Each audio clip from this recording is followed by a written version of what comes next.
15 साल के लड़के की है, जो पेशे से चोर है और खुद को अलग अलग नामों से पुकारता है ताकि पहचान ना हो सके। एक दिन वो एक मैदान में खड़ा एक दुबले पतले शांत और मुस्कुराते हुए युवक अनिल को देखता है। वो सोचता है कि ये आदमी सीधा साधा है, इसे दोस्त बनाकर इसके साथ रहना और मौका मिलते ही इससे चोरी करना आसान होगा। वो अनिल से बातें करता है और बताता है कि वो खाना बना सकता है, जबकि असल में उसने कभी ठीक से खाना नहीं बनाया।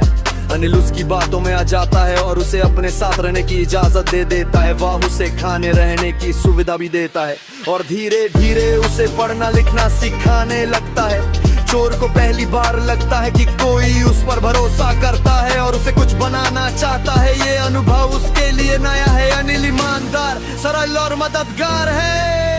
वो कहीं से थोड़ा बहुत पैसा कमाता है और कभी कभी उसे हाथ में मिला पैसा बस यूं ही खर्च कर देता है। चोर देखता है कि अपने खर्च में भी ईमानदार है और किसी चीज का लालच नहीं रखता। वो ये भी देखता है कि अनिल उसे अपने पास रखकर खुशी महसूस करता है। चोर के अंदर एक अजीब सी कश्मकश पैदा होने लगती है। वह इससे चोरी करना चाहता है, लेकिन साथ ही जानता है कि अनिल उसके साथ परिवार जैसा व्यवहार करता है।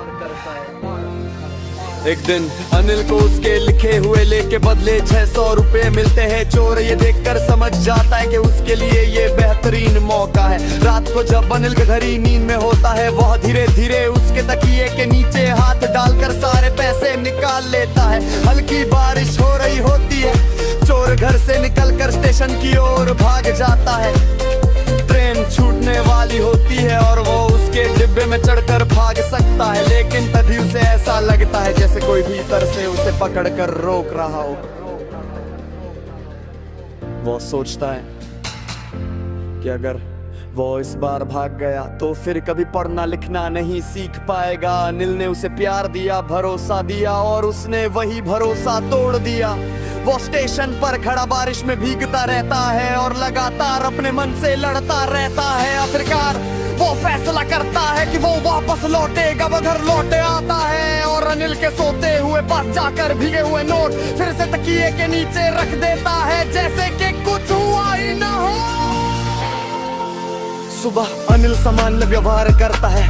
वो पैसे गिनता है, देखता है कि नोट भीगे हुए हैं और समझ जाता है कि लड़का रात को पैसे ले